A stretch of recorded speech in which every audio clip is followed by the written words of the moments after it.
मध्य प्रदेश के मुख्यमंत्री डॉक्टर मोहन यादव किसानों की बेहतरी के लिए पहले दिन से ही काम कर रहे हैं। अन्नदाताओं को मदद के लिए उन्होंने सीमित समय में ही बड़े बड़े कदम उठाए हैं।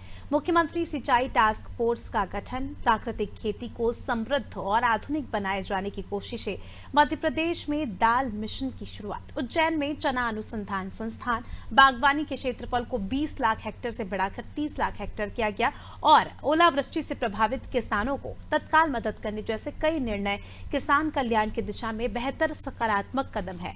इन प्रयासों से किसानों की आर्थिक स्थिति में सुधार आएगा और किसानों की प्रदेश की कृषि जीडीपी में भी भागीदारी बढ़ेगी। देखिए खास रिपोर्ट।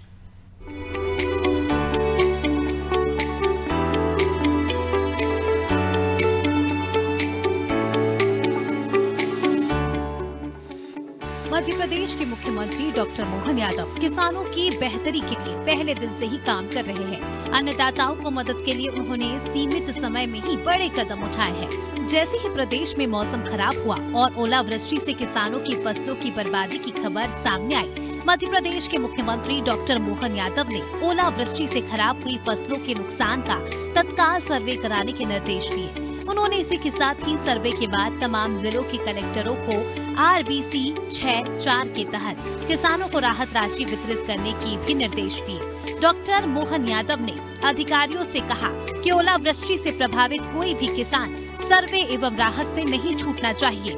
सभी किसानों को राहत राशि वितरित की जानी चाहिए।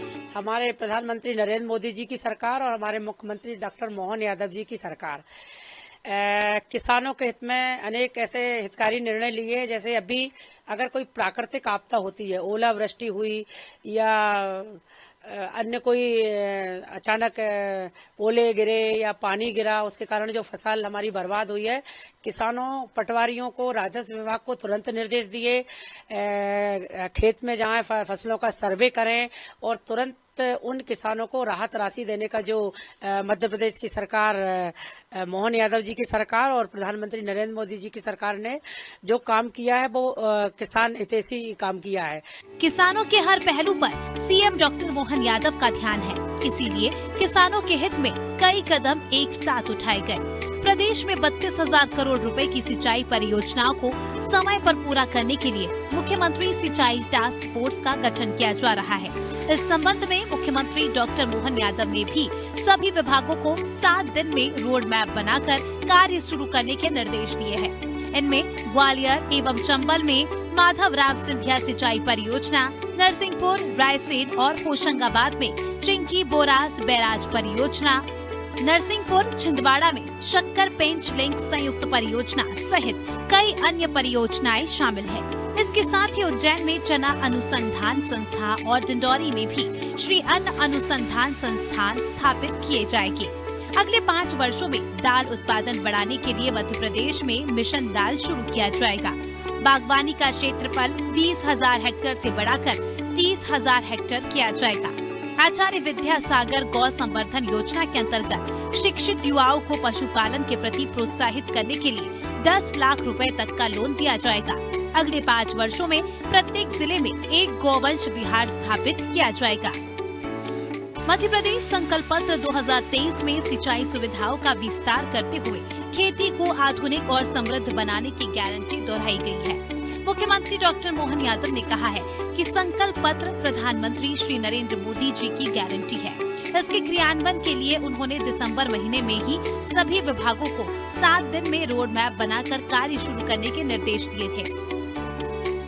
सरकार MSP पर अरहर, मूंग, उड़द एवं मसूर जैसी सभी दालों की खरीद की व्यवस्था को और ज्यादा मजबूत बनाएगी। मुख्यमंत्री के नेतृत्व में किसानों के हित में उठाए गए ये सारे कदम मध्य प्रदेश में किसानों के स्वर्णिम भविष्य की नींव भी रखेंगे। सीएम डॉक्टर मोहन यादव ने उज्जैन में चना अनुसंधान संस्थान स्थापित करने की घोषणा की। सीएम ने डिंडौरी में श्री अन्न अनुसंधान संस्थान स्थापना करने की घोषणा भी की। अब सोयाबीन फसल उत्पादकों को सहकारी तेल मिल स्थापित करने के लिए मिलेगा प्रोत्साहन। श्री अन्न की खेती को प्रोत्साहित करने के लिए श्री अन्न उत्पादकों को मिलेगी सम्मान राशि। अगले 5 वर्षों में दाल उत्पादन बढ़ाने के लिए मध्य प्रदेश में मिशन दाल होगा शुरू। दाल विशिष्ट FPO से दाल की प्रोसेसिंग एवं वैल्यू चेन को बढ़ावा मिलेगा। बागवानी का क्षेत्रफल 20 लाख हेक्टेयर से बढ़ाकर 30 लाख हेक्टेयर किया जाएगा। मुख्यमंत्री सिंचाई टास्क फोर्स का गठन किया जाएगा।